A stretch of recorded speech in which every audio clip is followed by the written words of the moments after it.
देखिए आदरणीय श्रोतागण, आयुर्वेद के संदर्भ में विलक्षण जानकारी लोकहित में आपके साथ साझा करते रहते हैं।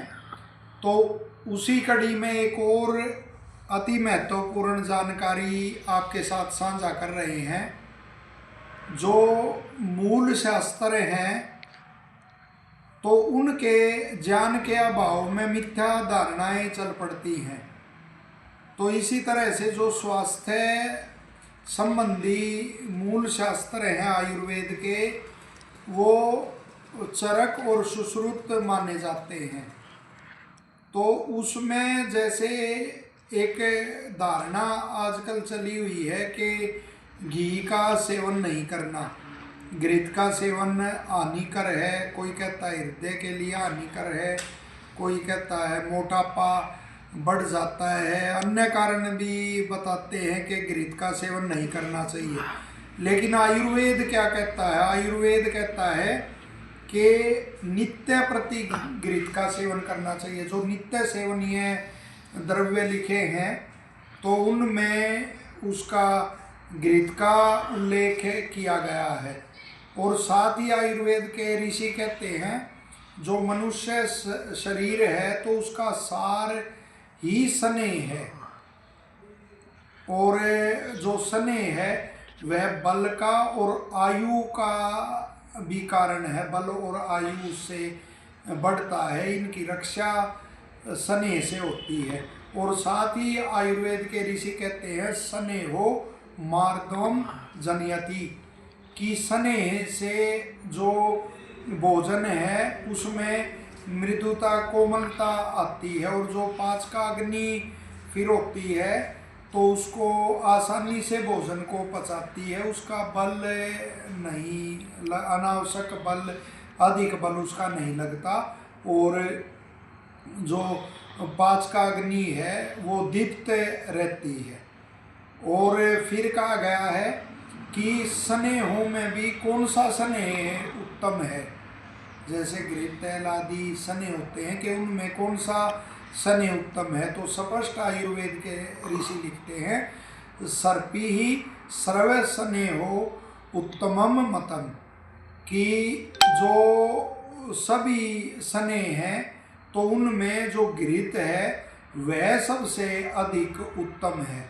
और साथ ही इसका गुण, घृत का एक विशेष गुण लिखा है कि विष हरम रक्षो गणंच, कि यह विष होते हैं उनको हरने वाला, और साथ ही जो वायरस कीटाणु आदि होते हैं रोगोत्पादक तो उनको भी नष्ट करने वाला होता। कितना विशेष गुण है।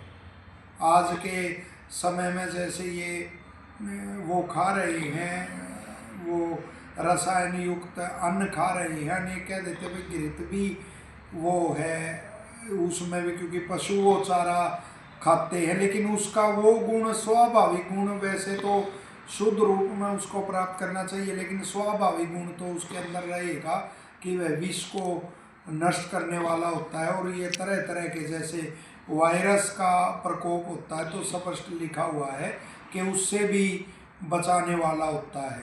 और गाय के घृत की तो एक और विशेषता लिखी हुई है कि वह चक्षुष्य यानी आँखों की रोशनी बढ़ाने वाला होता है। तो घृत के तो गुण ही गुण हैं, तो इसका यथा योग्य वो सेवन अवश्य करना चाहिए। नित्य प्रति भोजन में इसको सम्मिलित करना चाहिए। अनेक फिर कहते हैं कि वो जो निर्धन व्यक्ति है वो कहाँ से लाएं, तेल आदि की व्यवस्था वो करते हैं, लेकिन ये भी जो शासन है, शासक रहे तो उनकी कुनीति का ये परिणाम है। वरन पहले आप देखोगे कि ग्राम में निर्धन से निर्धन व्यक्ति जो होते थे उनके घर भी वो होते थे, दुधारू पशु होते थे।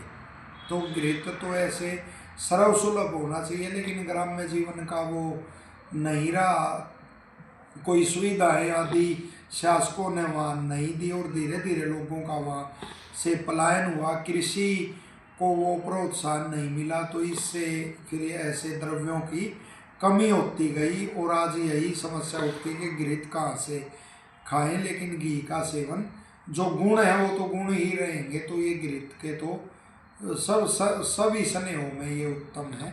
आशा यह जानकारी आपको लाभदायक लगेगी और लोकहित में आप इसे ज़्यादा से ज़्यादा शेयर करेंगे। चैनल को आपने सब्सक्राइब नहीं किया है तो ऐसी दुर्लभ जानकारियों के लिए चैनल को आप सब्सक्राइब करेंगे। धन्यवाद।